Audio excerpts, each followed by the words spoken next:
Bueno, pues es el momento ahora del análisis de los mercados. Lo vamos a hacer de la mano de Darío García, analista de XTB. ¿Qué tal? Buenos días. Muy buenos días, ¿qué tal? Bueno, gracias de nuevo, como siempre, de estar con nosotros. Bueno, ayer el IBEX se salvaba los 8.300 puntos tras desplomarse un 1,78%. Hoy se recupera un poquito ese terreno. ¿Cómo valora las subidas y cree que van a continuar a partir o en cualquier momento puede volver a causar el miedo, ¿no? A ver el miedo.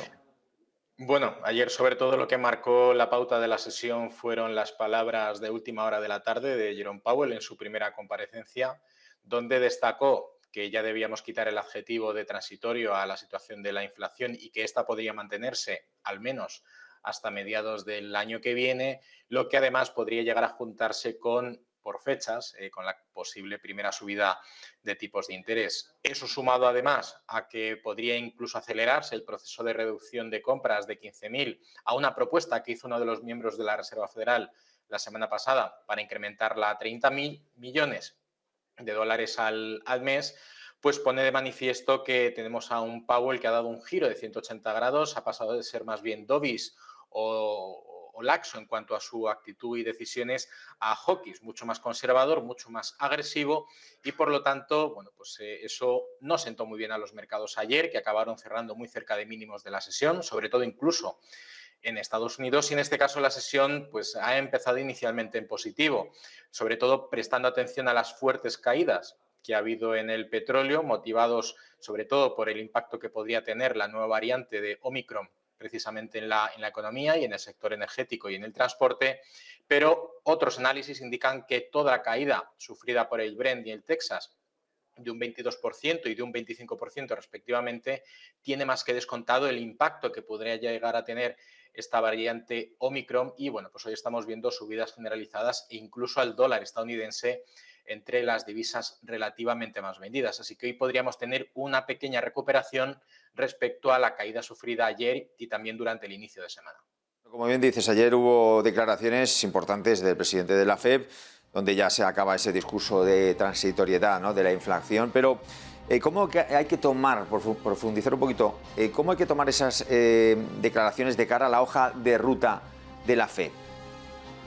Bueno, pues eso en principio lo que nos está indicando es que no solo se va a reducir los plazos en lo que es la política de recompra de activos o el quantitative easing, que con el plazo de 15.000 millones al mes se estimaba que podríamos finalizar este proyecto aproximadamente para finales de mayo, principios de junio, y el poder llegar a duplicar esa reducción podría llegar a niveles de marzo, como muy tarde, principios de abril. Y eso pues lo que aceleraría sobre todo sería la sensibilidad de los mercados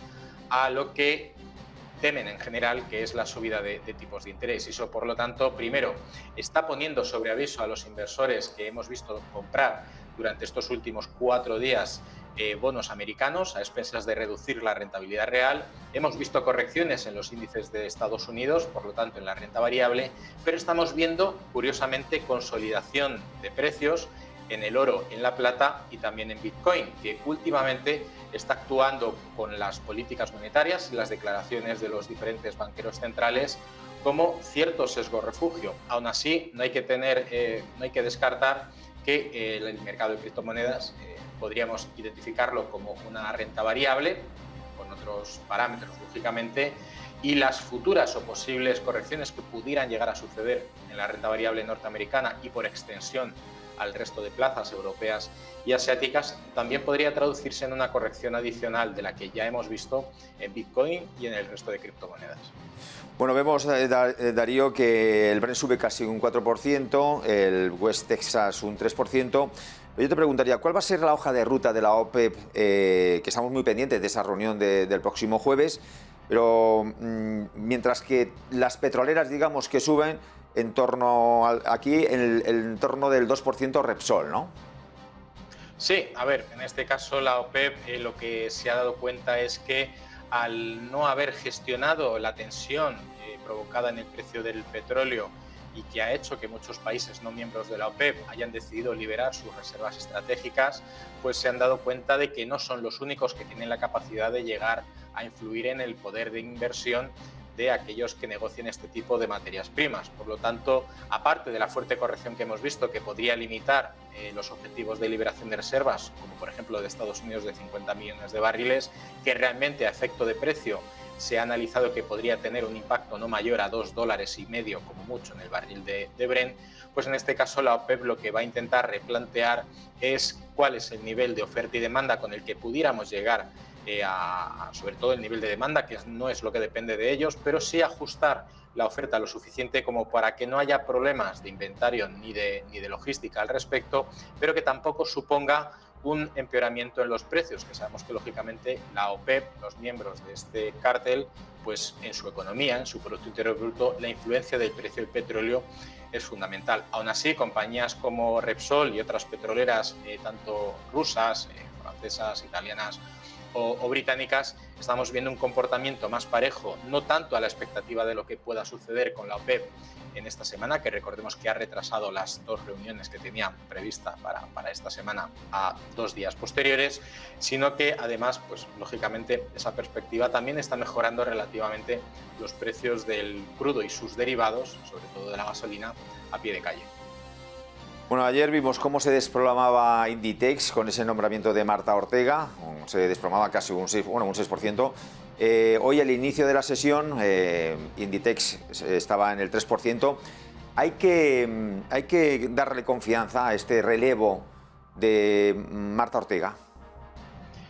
Sí, en principio lo que inicialmente se ha penalizado en el mercado es que primero ha sido tan repentino que a la hora de pensar cómo ha podido suceder que se vaya a relegar a Isla del puesto de presidente ejecutivo de la compañía, con la gran gestión que ha hecho durante estos últimos 15 años y que desde su inicio en su cargo, Inditex se ha revalorizado más de un 830% y además en el cambio del modelo de negocio muy derivado sobre todo hacia las ventas a través de Internet, hay que recordar que en el Consejo de Administración el peso de la parte familiar que podríamos indicar en Inditex proveniente de la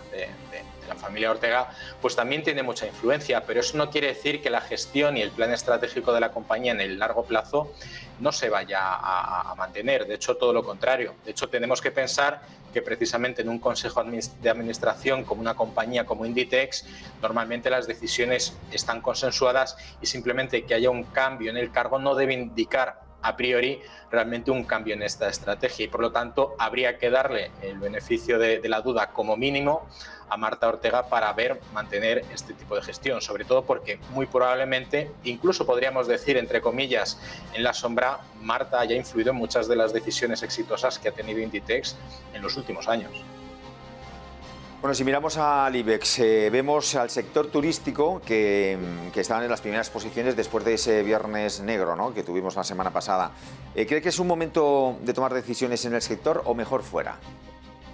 Ahora mismo es un poco complicado porque la volatilidad no está dando pie a observar con cierta claridad niveles de entrada con cierto margen de seguridad. Lógicamente, en una jornada muy reactiva a las caídas de ayer, los sectores de ayer más perjudicados hoy son los que en términos porcentuales más se están recuperando. Si bien es cierto que hemos comentado que el petróleo probablemente haya recibido ya el impacto descontado de todo lo que pueda acarrear la nueva variante de Omicron, deberíamos descontar que de la misma manera en el sector turístico, muy sensible precisamente a estos movimientos, pero sobre todo y además a posibles decisiones políticas que impliquen restricciones y confinamientos para limitar la actividad de los ciudadanos en cuanto a lo que el turismo se refiere, pues habrá que tenerlo todavía en stand-by y sobre todo valorar el comportamiento del gráfico y todo aquello que le pueda afectar, no porque tengamos que entrar hoy, ni mucho menos, sino porque desde luego es un sector muy sensible y cuando las cosas vayan a mejor, aquellos que hayan hecho un buen análisis desde el principio de la situación probablemente adopten una posición de entrada muy favorable. Bueno, Darío, hoy es 1 de diciembre, este último mes siempre es muy importante, ¿no?, para los mercados. ¿Cómo ves la recta final? Bueno, pues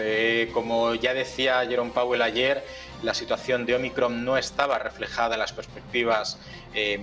monetarias y económicas de la Reserva Federal. En este caso, a nivel más micro o a nivel más minorista, debemos pensar exactamente lo mismo. Ahora mismo, durante el mes de diciembre, lo que tenemos sobre todo son incertidumbres, las palabras negativas de laboratorios como Moderna, que ya han dicho que van a tener que reformular sus vacunas para que implique una mejora en la efectividad de esta respecto a la nueva variante, pero no debemos descartar que una vez que esto tenga lugar, que en principio se descuenta que antes del mes de diciembre deberíamos tener la nueva vacuna y ya estamos viendo protocolos de vacunación en Europa para una tercera dosis en función de la situación particular de cada uno de los individuos, todavía nos queda por delante el famoso rally de Navidad, que es la